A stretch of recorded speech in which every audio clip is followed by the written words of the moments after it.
Welcome guys, आपका फिर स्वागत है एक नई क्लास के साथ। और जिसमें आज हम डिस्कस करने वाले हैं BHU 2020 के पेपर के बारे में विद आंसर की। यहाँ पर याद रखिएगा, जितने भी ऐसे स्टूडेंट जो कि जेट ICR BHU की प्रिपरेशन कर रहे हैं, तैयारी कर रहे हैं, वो सारे इस पेपर को ज़रूर देख लेना एक बार। इसके साथ साथ आप चाहो तो नोट डाउन कर सकते हो, ताकि आपको ये पता चल जाए कि किस टॉपिक से कैसे कैसे क्वेश्चन आपको पूछे जा रहे हैं और किस टाइप से आपको पढ़ना चाहिए। ठीक है, तो ये सारी जानकारी मिल जाएगी। बस आपको कुछ नहीं करना है, वीडियो को एक बार पूरा ज़रूर देख लेना है। ओके, तो चलिए क्लास को बिना कोई टाइम वेस्ट के स्टार्ट करते हैं। इसके साथ साथ अगर आपने चैनल को सब्सक्राइब नहीं किया है, चैनल पे अगर आप नहीं हो तो चैनल को सब्सक्राइब कर ले और पास के बेल आइकन को ज़रूर प्रेस कर दे, ताकि आने वाली सभी वीडियोस आपको नोटिफिकेशन साथ साथ मिलते रहे। ठीक है, तो चलिए क्लास को स्टार्ट करते हैं। तो आज का हमारा जो फर्स्ट क्वेश्चन है, उसमें आपको पूछा गया था कि निम्नलिखित में से कौन फलों को पकाने में सहायक है। मतलब फलों को पकाने के लिए किसका प्रयोग किया जाता है। तो याद रखिएगा, जिसे आप जानते होंगे इथाइलिन या एथिलीन गैस। ठीक है, एक गैस होती है इथाइलिन या एथिलीन। ये आपके प्रोनाउंस पर डिपेंड करता है कि आप क्या बोलना चाहते हो, एथिलीन या इथाइलिन। ठीक है, दोनों आपको देखने को मिल सकता है। ऑप्शंस के अकॉर्डिंग आपका राइट आंसर माना जाएगा। नेक्स्ट क्वेश्चन के यहाँ पर बात करेंगे कि पौधों में जिंक की उपलब्धता किस pH पर अधिक समस्या हो जाती है। सबसे पहले क्वेश्चन को समझिए कि जिंक की जो अवेलेबिलिटी होती है, पौधों को ये जो प्राप्त होता है, ये समस्या कब हो जाती है, मतलब पौधों को कब प्राप्त नहीं होता है। तो याद रखना, जिंक की अगर हम बात करेंगे तो ये अम्लीय मृदा में क्या होता है, आसानी से पौधों को प्राप्त होता है। लेकिन जैसे ही pH बढ़ जाता है, मान लीजिए 7 से अबव गया, तो उस स्थिति में क्या होता है, ये पौधों को प्राप्त नहीं होता है। ठीक है, तो यही इसका राइट आंसर रहेगा कि अगर मान लीजिए pH 7 से ऊपर गया, मतलब सारी अगर नेचर की हो गई सोइल, तब क्या होगा, जिंक की जो प्राप्त होने की जो कैपेसिटी है वो घट जाएगी, कम हो जाएगी। ठीक है, चलिए नेक्स्ट क्वेश्चन के यहाँ पर बात करेंगे कि DAP में फास्फोरस किस रूप में पाया जाता है। तो नाम से ही स्पष्ट हो रहा है, डाई अमोनियम फास्फेट। DAP की full form di ammonium phosphate, मतलब फास्फोरस किस रूप में होता है, फास्फेट रूप में होता है। ठीक है, निम्नलिखित में से कौन सा डिस्क एंगल है। अब यहाँ पर याद रखें, एक होता है डिस्क एंगल, एक होता है टिल्ट एंगल। अब दोनों को आप कैसे याद रखोगे, इसके लिए एक बेसिक ट्रिक आपको यहाँ पर बता देते हैं। तो इसके लिए आप क्या याद रखोगी, मान लीजिए हल देखा होगा आपने। ठीक है, जैसे कि मान लीजिए यही हम हल मान के चलते हैं, एक डिस्क है। ठीक है, डिस्क तो कैसी होती है, गोल होती है। तो उसका हमने एक पोर्शन ले लिया है, ये हमारे डिस्क है। ठीक है, एक होती है डिस्कल, एक होती है टिल्ट। तो डिस्क यहाँ पर सबसे पहले बात करेंगे, डिस्क होती है, ठीक है, ये बड़ी होती है, और टिल्ट एंगल इसी के मध्य बनता है। मतलब ये जो पोर्शन है, बीच वाला पोर्शन, ये तो क्या है, टिल्ट एंगल। ठीक है, और ये जो बड़ा पोर्शन है, मतलब यहाँ से लेकर यहाँ तक का, यहाँ से लेकर था यहाँ तक का, तो ये होता है डिस्क एंगल। अब डिस्क एंगल कितना है, 42 से 45 है। ये तो आप समझ गए कि जो बड़ा वाला पोर्शन है ये डिस्क एंगल है, और ये कितना है, 42 से 45 है। लेकिन अगर मैं बात करूँ यहाँ पर टिल्ट एंगल, तो टिल्ट एंगल कितना होता है, याद रखिएगा, 15 से 25 होता है, कम होता है। ठीक है, यहाँ पर आप देख सकते हो, इससे ये वाला जो पोर्शन है जो कि वी के आकार का दिखाई दे रहा है, तो ये क्या होता है, टिल्ट एंगल। ये होता है 15 से 25। तो याद रखिएगा, डिस्क एंगल ज़्यादा होता है 42 से 45, और टिल्ट एंगल कम होता है 15 to 25। ओके, चलिए क्वेश्चन क्लियर हो चुका है। नेक्स्ट क्वेश्चन के यहाँ पर बात करेंगे कि यूरिया के लगातार प्रयोग से मिट्टी पर क्या प्रभाव पड़ता है। तो याद रखिए, अगर आपको ऐसी स्थिति आ जाती है कि आप क्या कर रहे हो, सोइल में लगातार यूरिया का प्रयोग कर रहे हो, तो जो आपकी जो मृदा है वो क्या हो जाएगी, एसिडिक हो जाएगी, मतलब अम्लीय मृदा हो जाएगी। क्यों, क्योंकि याद रखिए, यूरिया क्या होता है, अपना जो प्रभाव छोड़ता है वो एसिडिक छोड़ता है, मतलब अम्लीय प्रभाव छोड़ता है। ठीक है, तो इसके कारण हो जाएगी हमारी जो मृदा है ये अम्लीय ही हो जाएगी। इसलिए करो आप यूरिया का इस्तेमाल, लेकिन कम मात्रा में। ठीक है, चलिए नेक्स्ट क्वेश्चन यहाँ पर बात करेंगे कि फूल गोभी में भूरापन लक्षण किसकी कमी से होता है। तो याद रखिए, ये होता है बोरोन तत्व की कमी से। नाम से स्पष्ट हो रहा है, भूरापन। भूरापन को इंग्लिश में बोलते हैं ब्राउनिंग। क्या बोलते हैं, ब्राउनिंग। और ब्राउनिंग मतलब बोरोन की कमी से होती है।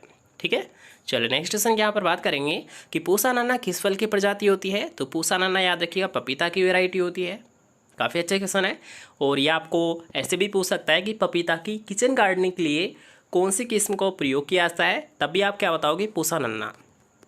किसके लिए, किचन गार्डनिंग के लिए। क्यों, क्योंकि याद रखिए, इसकी जो डिस्टेंस रखी जाती है वो रखी जाती है 1.25 से 1.25। बाकी जितने भी जो वेराइटीज़ है उन सभी में 3 into 3 मीटर रखी जाती है। लेकिन इसमें क्या होता है 1.25 से 1.25 की डिस्टेंस मेंटेन की जाती है।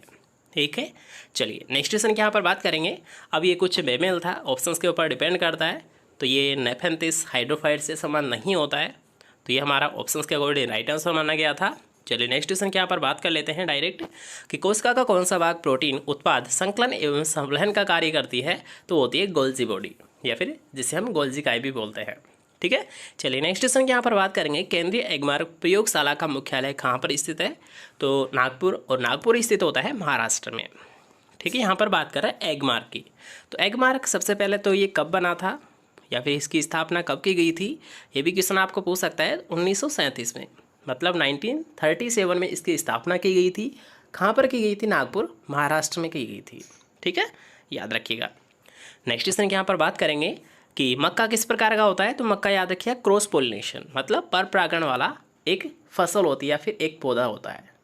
ठीक है, क्रॉस पोलिनेशन होता है मक्का में। नेक्स्ट क्वेश्चन की यहाँ पर बात करेंगे, पत्तियों द्वारा बना भोजन किसके द्वारा भेजा जाता है, मतलब पत्तियों के द्वारा जो भोजन बनता है प्रकाश संश्लेषण के द्वारा वो जड़ों तक कैसे पहुँचता है या फिर पौधे के सभी भागों तक कैसे पहुँचता है, तो याद रखिए उसको एक उत्तक होता है। कौन सा होता है, फ्लोएम उत्तक होता है। ये क्या करता है, पौधे में चारों तरफ, चाहे वो जड़ हो, चाहे वो पत्ती हो या चाहे तना हो, उन सभी भागों तक पहुँचाने का कार्य फ्लोएम उत्तक ही करता है।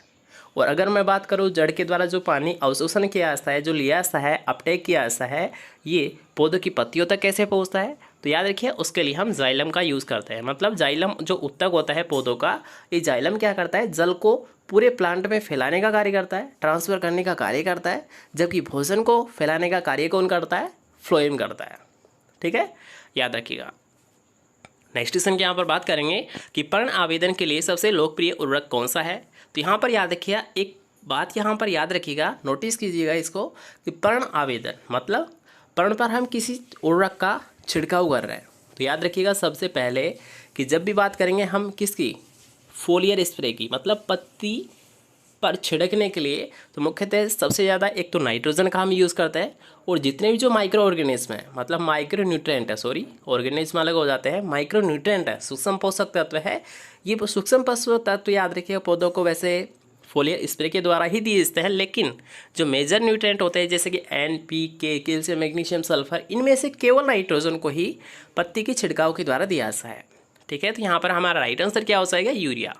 यूरिया क्या होता है, नाइट्रोजन उर्वरक होता है। तो नाइट्रोजन की हम बात कर रहे हैं कि नाइट्रोजन को पत्ती छिड़काव के द्वारा दिया जा सकता है, इसलिए हमारा राइट आंसर क्या हो जाएगा, यूरिया हो जाएगा। ठीक है, नेक्स्ट क्वेश्चन के यहाँ पर बात करेंगे कि भारत में क्षेत्रीय ग्रामीण बैंक कब स्थापित किए गए थे, तो याद रखिएगा जो रूरल ग्रामीण बैंक है इनकी स्थापना 1975 में की गई थी। गाय के दूध में पीलापन किसके कारण होता है, तो पीलापन कैरोटीन के कारण होता है, और जो सफ़ेद रंग होता है दूध का ये होता है केसिन के कारण होता है। किसके कारण होता है, केसिन के कारण होता है। नेक्स्ट क्वेश्चन की यहाँ पर बात करेंगे। अब ये नेक्स्ट क्वेश्चन है, यहाँ पर पूछा गया था कि निम्न में से प्रकाश संश्लेषण की अप्रकाशीय अभिक्रिया के स्वांगीकरण क्षमता को क्या कहते हैं, तो इसे हम बोलते हैं ATP या NADPH। ठीक है, बायो का क्वेश्चन है, देख लीजिएगा आप एक बार इसको। नेक्स्ट क्वेश्चन की यहाँ पर बात करेंगे, डस्ट टेस्ट किस परीक्षण के लिए शुरू किया गया था, तो याद रखिएगा जो डस्ट टेस्ट है ये किया गया था क्रॉप वेराइटीज़ के लिए, फसल किस्मों की परीक्षण करने के लिए इसकी शुरुआत की गई थी। उत्परिवर्तन प्राय कैसे होते हैं, तो याद रखिएगा जो म्यूटेशन, ठीक है, जो म्यूटेशन होते हैं, जो उत्परिवर्तन होते हैं, जिसको सबसे पहले इसको खोजा गया था हुगो डिग्ब्रिज ने खोजा गया था, और ये हमेशा क्या होता है, अप्रभावी व नुकसानदेह होते हैं। ठीक है, जो कि अचानक परिवर्तन, किसी जीव में अचानक आए हुए परिवर्तन को ही हम उत्परिवर्तन बोलते हैं। ठीक है, चलिए नेक्स्ट क्वेश्चन यहाँ पर बात करेंगे कि ओलेरिकल्चर किससे संबंधित है, तो ओलेरिकल्चर में हम करते हैं सब्जियों का अध्ययन, तो सब्जियों से संबंध है। नेक्स्ट क्वेश्चन की यहाँ पर बात करेंगे कि एक ग्लूकोज से ऑक्सीकरण के सिट्रिक अम्ल चक्र के दौरान कितने ATP नेट प्राप्त होते हैं, मतलब शुद्ध ATP 24 ही प्राप्त होते हैं। नेक्स्ट क्वेश्चन की यहाँ पर बात करेंगे कि इंटरक्रॉपिंग क्या होती है, तो याद रखिएगा 2 या 2 से अधिक फसलों को निश्चित पंक्ति में उपज को ही क्या बोला जाता है, इंटरक्रॉपिंग। मतलब याद रखिए एक निश्चित रो में हम उसको ग्रो कर रहे हैं, जैसे कि मान लीजिए सरसों और गेहूँ की अगर खेती करनी है इंटरक्रॉपिंग में, तो हम क्या करेंगे 9:9 से हम इनकी खेती करेंगे। क्यों, याद रखिएगा जब भी गेहूं और सरसों की हम खेती करेंगे, मतलब 9 जो रो होगी, जो 9 लाइनें होगी वो गेहूं की होगी और 1 लाइन है वो सरसों की होगी। ठीक है।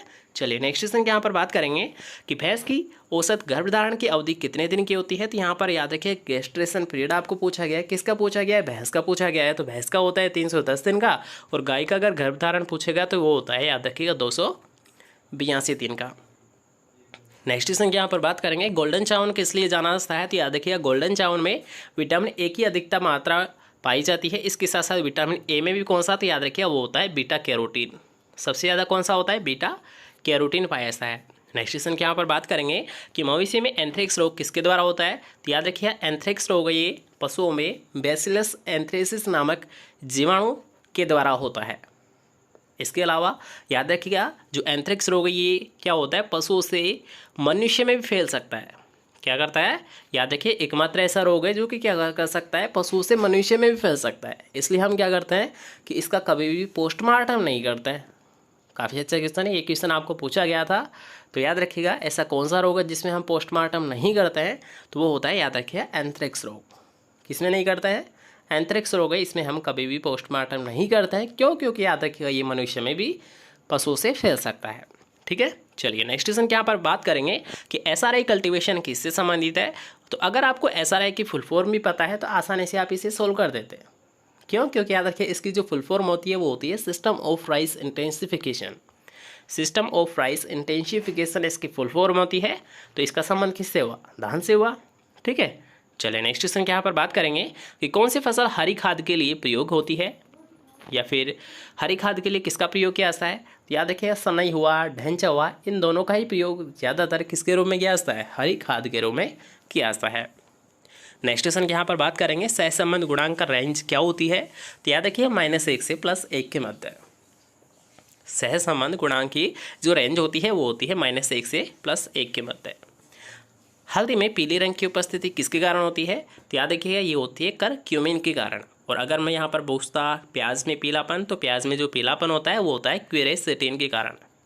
क्वेरेसिटिन के कारण प्याज में पीलापन और हल्दी में पीलापन करक्यूमिन के द्वारा होता है। नेक्स्ट क्वेश्चन के यहाँ पर बात करेंगे कि क्षारीय मृदा सुधार के लिए किसान किसका प्रयोग करते हैं। तो याद रखिएगा क्षारीय मृदा का अगर आपको सुधार करना है तो आप जिप्सम का प्रयोग करोगे, और अगर आपको अम्लीय मृदा का सुधार करना है तो आप किसका प्रयोग करोगे? चूना का प्रयोग करोगे। नेक्स्ट क्वेश्चन के यहाँ पर बात करेंगे कि कौन सी फसल मृदा में वायुमंडल नाइट्रोजन को बढ़ाती है, मतलब नाइट्रोजन का फिक्सेशन करती है। अब यहाँ पर याद रखिए राजमा एक अपवाद होता है। क्यों? क्योंकि याद रखिए ये लेगुमिनेसी तो होता है लेकिन ये नाइट्रोजन का फिक्सेशन नहीं करता है।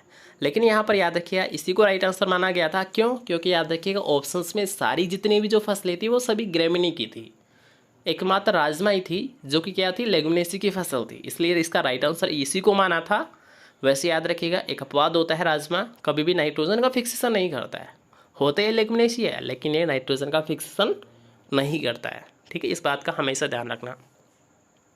नेक्स्ट क्वेश्चन के यहाँ पर बात करते हैं कि कौन सा सूक्ष्म तत्व सरसों के तेल को मात्रा बढ़ाने में सहायता करता है या फिर उपयोगी होता है। तो याद रखिएगा सरसों का तेल या फिर किसी भी ऐसी कोई भी ऐसी तिलहनी फसल है जिसकी बात कर रहे हैं हम तेल के उत्पादन से, जिससे हम तेल का उत्पादन लेते हैं, तो उन सभी में याद रखिएगा जो उसका योगदान देता है वो सल्फर तत्व ही होता है। क्यों? क्योंकि याद रखिएगा जो सल्फर होता है ये तेल की मात्रा को बढ़ाने में सहायता करता है, चाहे वो सरसों हो या फिर तिल हो या मूंगफली हो, कोई सी भी हो। ठीक है, तेल की मात्रा अगर बढ़ानी है तो उसमें सल्फर ही योगदान देता है। नेक्स्ट क्वेश्चन के यहाँ पर बात करेंगे कि सरसों राई की बुआई का सर्वोत्तम समय सभी को पता होगा सितंबर से अक्टूबर के मध्य। संकर धान का बीज दर कितना होता है। हाइब्रिड राइस, तो हाइब्रिड राइस की जो सीड रेट होती है 12 से 15 kg पर हेक्टेयर होती है, सभी को विदित होगा। नेक्स्ट क्वेश्चन के यहाँ पर बात करेंगे कि धान में खेरा रोग, काफ़ी कॉमन क्वेश्चन है, सभी को पता होगा कि खेरा रोग जिंक की कमी से होता है। ठीक है। नेक्स्ट क्वेश्चन के यहाँ पर बात करेंगे कि चराई पशुओं का पालन जैसे मवेशी, भेड़, मांस, ऊन के लिए इनको पालना क्या कहते हैं, या फिर जो प्रथा थी, जो परंपरा है, इसे हम क्या बोलते हैं। तो इसे हम बोलते हैं रैचिंग। क्या बोलते हैं? रैचिंग। ठीक है, देख सकते हो यहाँ पर रैचिंग। नेक्स्ट क्वेश्चन के यहाँ पर बात करेंगे कि गेहूं के दानों में प्रोटीन की प्रतिशत मात्रा कितनी होती है। तो 9 से 13% होती है। नेक्स्ट क्वेश्चन के यहाँ पर बात करेंगे नीलम इंटू अल्फांजो के क्रॉस से विकसित आम की कौन सी किस्म है। तो वो होती है रत्ना, या फिर आप इसे डायरेक्ट ऐसे याद रख सकते हो RNA, मतलब रत्ना को नीलम इंटू अल्फांजो के क्रॉस से प्राप्त किया गया था। ठीक है, आसानी से आप याद रख सकते हो। उचित परिभाषित केंद्र किस में पाया जाता है। यूकेरियोट्स में पाया जाता है। नेक्स्ट क्वेश्चन के यहाँ पर बात करेंगे कि टिड्डा किस ऑर्डर का होता है। ऑर्थोप्टेरा का होता है। फोटो रेस्पायरेशन किसके द्वारा रुकता है? तो CMU और DCMU के द्वारा क्या होता है? फोटो रेस्पायरेशन की जो क्रिया होती है रुक जाती है। कुछ बायो के क्वेश्चंस यहाँ पर, इनको आप एक बार देख लीजिएगा कि मक्का में सफ़ेद कलिका किसकी कमी के कारण उत्पन्न होती है। काफ़ी अच्छा क्वेश्चन है, वेरी वेरी इंपॉर्टेंट क्वेश्चन है। दोबारा से आपसे पूछ सकता है कि मक्का में जो व्हाइट बर्ड होता है, जो सफ़ेद कली का रोग होता है, किसके कारण होता है? जिंक तत्व की कमी के कारण होता है। ठीक है, नेक्स्ट क्वेश्चन के यहाँ पर बात करेंगे कि टर्गर कोशिका मेंटेनिंग के लिए उत्तरदायी तत्व कौन सा होता है? तो होता है पोटेशियम होता है। व्हाइट रस्ट किसका प्रमुख रोग होता है? तो याद रखिएगा सफ़ेद गेरुई। व्हाइट रस्ट मतलब सफ़ेद गेरुई जो रोग होता है किसका होता है? सरसों का होता है। किसके द्वारा होता है? व्हाइट ब्लिस्टर के द्वारा होता है, या फिर एल्बुगो कैंडिडा के द्वारा होता है। किसके द्वारा होता है व्हाइट रस्ट? ये होता है एल्बुगो कैंडिडा के द्वारा होता है। किस में होता है? सरसों में होता है। ठीक है, याद रखिए, काफ़ी अच्छा क्वेश्चन है ये भी। चिकनी मिट्टी के कणों का व्यास कितना होता है? तो याद रखिएगा चिकनी मिट्टी जिसे हम बोलते हैं क्ले, तो क्ले पार्टिकल्स की जो साइज़ होती है वो कितनी होती है? 0.002 mm से भी कम होती है।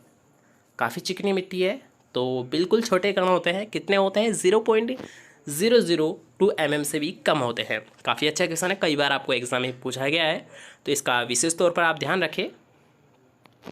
नेक्स्ट क्वेश्चन के यहाँ पर बात करेंगे, टमाटर में जो येलो लीफ कर्ल जो वायरस होता है किसके द्वारा फैलाया जाता है? मतलब इसको ट्रांसमिट करने का कार्य कौन करता है? तो याद रखिएगा वो होती है सफ़ेद मक्खी, जिसे हम बोलते हैं बेमेसिया टेबिसाई। व्हाइट मक्खी को क्या बोलते हैं? बेमेसिया टेबिसाई। तो बेमेसिया टेबिसाई क्या करती है? येलो लीफ कर्ल वायरस को फैलाने का कार्य करती है, ट्रांसमिट करने का कार्य करती है। नेक्स्ट क्वेश्चन के यहाँ पर बात करेंगे, काफ़ी अच्छा क्वेश्चन है कि जीन फॉर जीन की परिकल्पना या फिर जो जीन फॉर जीन जो कॉन्सेप्ट दिया था ये किसके द्वारा दिया गया था? H.H. फ्लोर के द्वारा। किसके द्वारा? H.H. फ्लोर के द्वारा ये दिया गया था। नेक्स्ट क्वेश्चन के यहाँ पर बात करेंगे कि कौन सी फसल ऐसी है जिसे हल्की मिट्टी की आवश्यकता होती है? तो याद रखिएगा जो मूँगफली होती है, आपको सभी को पता होगा कि मूँगफली है नीचे बैठती है। अगर इसका अच्छा प्रोडक्शन हो तो जो हमारी सोइल है वो उथली होनी चाहिए या फिर भुरभुरी होनी चाहिए, जिसे आप बोल सकते हो हल्की मिट्टी होनी चाहिए। तो कौन सी होती है? मूंगफली होती है। और इसमें जो पेग निकलते हैं, पेग बनने की जो अवस्था होती है उसे हम बोलते हैं पेगिंग। ठीक है, तो पेगिंग का संबंध भी किससे होता है? मूंगफली से ही होता है। नेक्स्ट क्वेश्चन के यहाँ पर बात करेंगे कि वानस्पतिक रूप से अनानास क्या होता है? तो सोरोसिस होता है। काफ़ी अच्छे क्वेश्चन है ये भी, कई बार आपको पूछा गया है कि बिट्टल किस ऑर्डर का कीट होता है? तो कोलियोप्टेरा का होता है। बिट्टल किसका होता है? कोलियोप्टेरा का होता है। ठीक है, आई थिंक आपको सभी क्वेश्चंस क्लियर हो गए होंगे और कुछ क्वेश्चंस यहाँ पर आपको वीडियो के साथ ही याद भी होंगे। तो अगर आपको वीडियो पसंद आए तो वीडियो को लाइक करते चलिए, इसके साथ साथ शेयर भी कर देना, ताकि जितने भी स्टूडेंट हैं जो कि तैयारी कर रहे हैं आपके साथ साथ, उनको भी कुछ बेनिफिट इस वीडियो का मिल सके। ठीक है, मिलते हैं नेक्स्ट क्लास के साथ। जब तक वीडियो को ज़्यादा से ज़्यादा शेयर कीजिए।